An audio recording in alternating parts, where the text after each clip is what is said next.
నేను అడుగుతున్నా, ఈరోజు మొన్నే ఇరిగేషన్ కోసం వచ్చాను. సాగునీటి ప్రాజెక్టులన్నీ కూడా ఇక్కడే కర్నూలు నుంచి ప్రారంభించాను, నందికొట్కూరు నుంచి. అక్కడి నుంచి శ్రీకాకుళం వరకు వెళ్ళాను. నేను చిత్తూరుకి వెళ్ళాను. అంగళ్ళ దగ్గర నేను ఎన్ఎస్జి ప్రొటెక్టివ్ వీళ్ళందరూ ఉంటారు, వాళ్ళందరూ ఉన్నారు. దారిగాచి నా మీదనే దాడి చేయడానికి వచ్చారు. ఇదేంటని అన్యాయం అడిగితే 307 అంటే అటెంప్ట్ మర్డర్, నేనేదో వీళ్ళందరినీ పెట్టుకొని చంపడానికి పోయానని నా మీదనే 307 కేసు పెట్టారంటే, తమ్ముళ్ళు మీరు ఒక్కసారి ఆలోచించండి. నేనే లెక్క లేకపోతే మీరు ఒక లెక్క అని మిమ్మల్ని అడుగుతున్నాను. ఒక మదమెక్కిన వ్యక్తి అహంభావంతో ఇంకా దిక్కు తెలియకుండా అధికారం వచ్చిందని అసలే కోతి, ఆ పైన కళ్ళు దాగింది, ఆ పైన ముళ్ళు కొట్టింది. ఇంకా చూడు దాని కథ ఆడతాది. అధికారం వచ్చి అందలం ఎక్కి మన మీద దాడి చేసి నా మీదనే అటెంప్ట్ మర్డర్ కేసులు పెట్టారంటే మా పోలీసులందరూ చూస్తున్నారు. మీరే చూడండి, రాబోయేది తెలుగుదేశం పార్టీని, మీకు కూడా న్యాయం చేసే తెలుగుదేశం పార్టీని. వస్తా, నేను అడుగుతున్నా, ఈ జగన్మోహన్ రెడ్డి రాయలసీమకు ఒక్క ప్రాజెక్టు కట్టాడా అని మిమ్మల్ని అడుగుతున్నా. చెప్పే ధైర్యం వైఎస్ఆర్ కాంగ్రెస్ కుందా అని మిమ్మల్ని అడుగుతున్నా. 5 సంవత్సరాల ముఖ్యమంత్రిగా 12,450 కోట్ల రూపాయలు తెలుగుదేశం పార్టీ ఖర్చు పెడితే దాంట్లో కనీసం 20% ఖర్చు పెట్టిన ఈ ముఖ్యమంత్రి రాయలసీమను ఉద్ధరిస్తాడా తమ్ముళ్ళు అని మిమ్మల్ని అడుగుతున్నా. నమ్మకం ఉందా అని మిమ్మల్ని అడుగుతున్నా. ఇలాంటి వ్యక్తుల్ని క్షమించాలని మిమ్మల్ని అడుగుతున్నా. జగన్మోహన్ రెడ్డి రాయలసీమ ద్రోహి అవునా కాదా అని మిమ్మల్ని అడుగుతున్నా. ఈసారి నీళ్లు వచ్చాయా? మీకు వచ్చాయా నీళ్లు?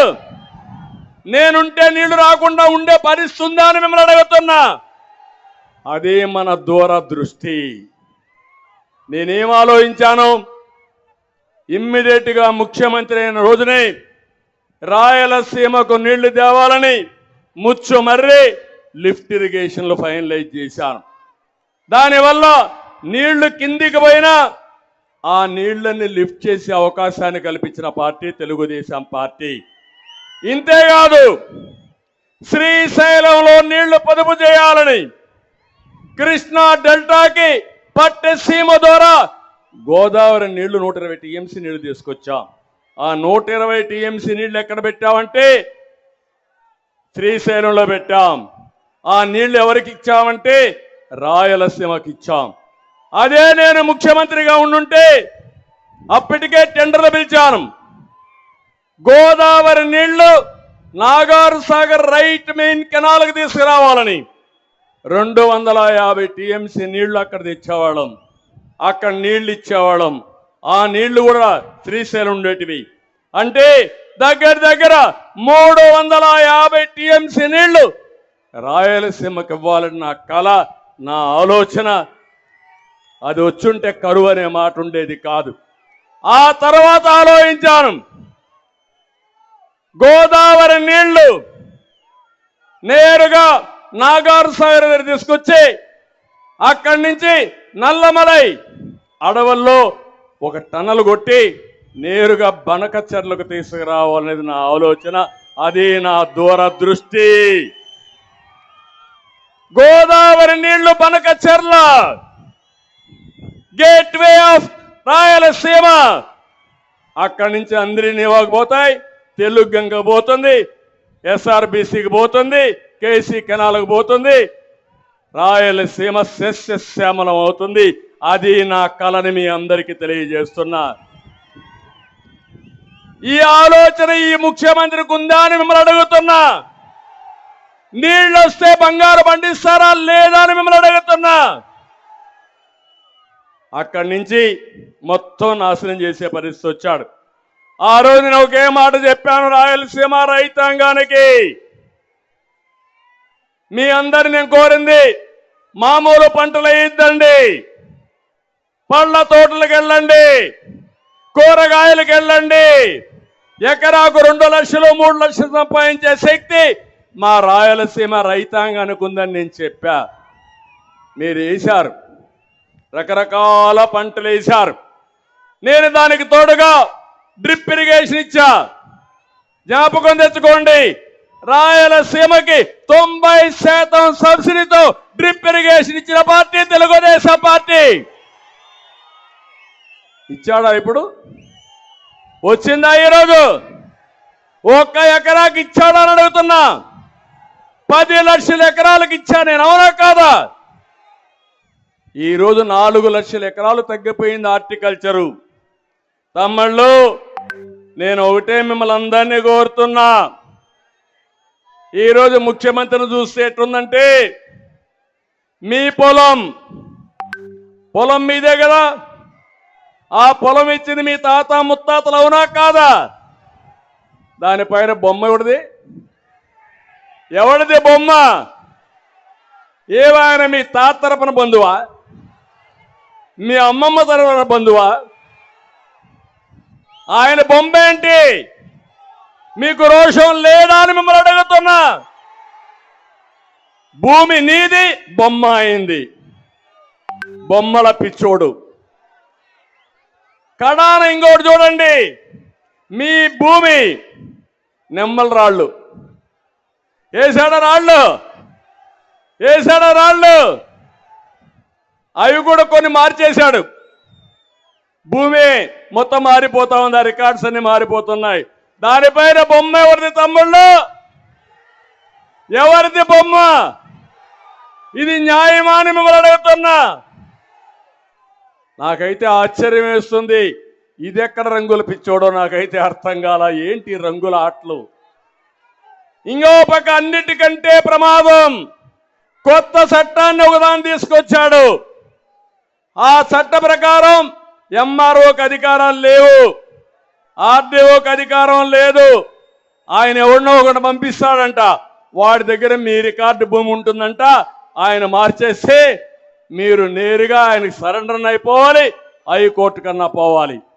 అంటే మన భూమి, మన తాత ముత్తాతలు ఇచ్చిన ఆస్తి, అడంగలు కానీ 10-1 కానీ పట్టాదారు పాస్బుక్లు ఇచ్చిన ఆస్తి అన్నీ తీసేస్తాడంట. తీసేసి మనం అందరం ఈ జగన్మోహన్ రెడ్డికి బానిసలం. ఆయన ఎవడికి చెప్తే వాడికి ఆట ఆడడానికి. ఇది మీరు ఆమోదిస్తారా అని అడుగుతున్నా. మీ ఆస్తికి మీరు వారసులు అవునా కాదా? మీ ఆస్తి మీదవునా కాదా?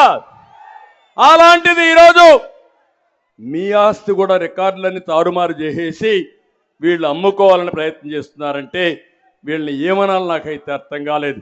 రైతులకు అన్యాయం చేశాడు, ద్రోహం చేశాడు, మాట్లాడితే తప్పుడు కేసులు పెడతాడు. ఇదెక్కడ అన్యాయమో మీరు ఆలోచించాలి. రెండోది పెట్టుబడులు. నేను అడుగుతున్నా మా తమ్ముళ్ళని, ఏం తమ్ముళ్ళు, జనవరిలో క్యాలెండర్ అన్నాడా? జాబ్ క్యాలెండర్ అన్నాడా? ఇచ్చాడా? వచ్చాయా? డిఎస్సి అన్నాడా? మెగా డిఎస్సి అన్నాడా? ఒక డిఎస్సి పిలిచాడా? ఒక్కరికి ఉద్యోగం వచ్చిందా? మళ్ళీ జాబు రావాలంటే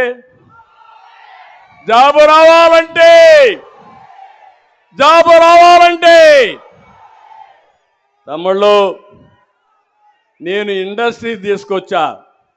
అమర్ రాజా బ్యాటరీ పారిపోయింది, తెలుసు కదా మీకు అందరికీ. జాకీ కంపెనీ బెదిరిపి పారిపోయింది, తెలుసు కదా మీకు. పక్కనే అనంతపూర్లో కియా మోటార్ తీసుకొచ్చా నేను. కొన్ని వందల మందికి ఉద్యోగాలు వచ్చాయి, సంపద వచ్చింది, ఆస్తులు విలువ పెరిగాయి.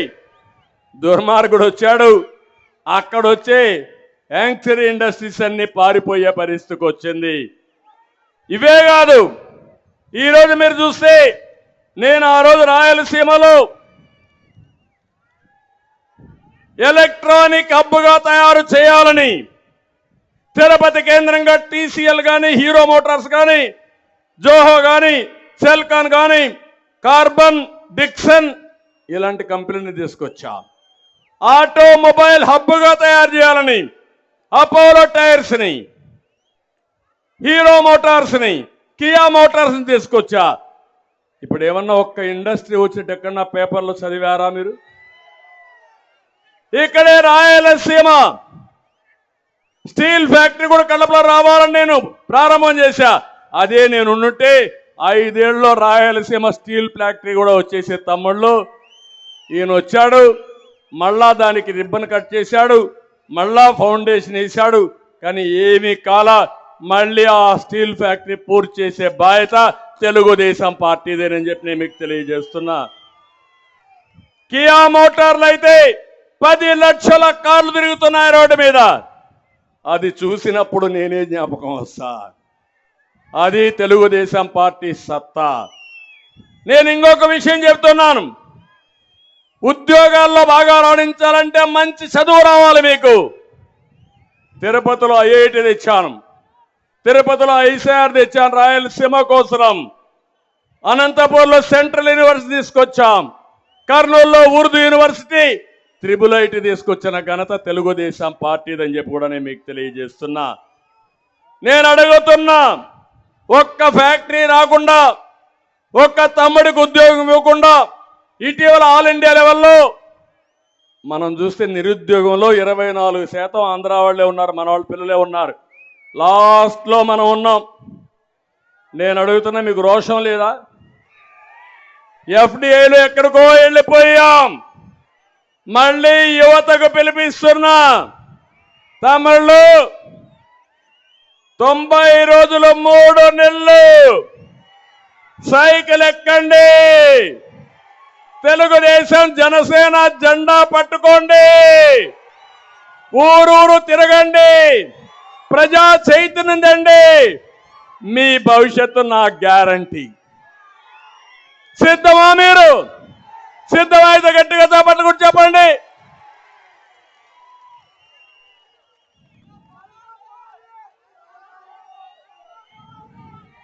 వస్తా, సైకో పోతేనే ఇవన్నీ అవుతాయి. అది కూడా వస్తా, ఐటీ కూడా వద్దాం. తమ్ముళ్ళు, ఇదే కాకుండా నేను ఇప్పుడు చెప్పిన పాయింట్లు రాయలసీమలో ప్రతి ఒక్క ఇంట్లో చర్చ జరగాలి. రాయలసీమకు నీళ్లు, యువతకు ఉద్యోగాలు, పిల్లలకు చదువు, ఇక్కడ మౌలిక సదుపాయాలు, ఇది వస్తే రాయలసీమ రత్నాల సీమ, రాయలసీమ వాసులకి స్వర్ణ యుగం. అదే నా ధ్యేయం అని మరొక్కసారి మీ అందరికి హామీ ఇస్తున్నా. దీనికి సహకరిస్తారా అని మిమ్మల్ని అడుగుతున్నా. మీ బిడ్డల ఉద్యోగం కోసం నాతో నడుస్తారా అని మిమ్మల్ని అడుగుతున్నా. నడుస్తామంటే గట్టిగా చెప్పండి కూడా చెప్పండి.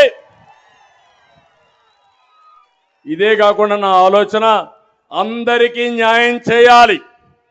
ఏ ఒక్క వర్గానికే కాదు, ఒక్క కులానికే కాదు, ఒక ప్రాంతానికే కాదు. నేను అందరి వాడిని, ఏ ఒక్క వ్యక్తి వాడిని కాదు. అదే నా ప్రత్యేకత, నా జీవితం తెలుగు జాతికి అంకితం అని చెప్పి మరొకసారి మీకు తెలియజేస్తున్నా.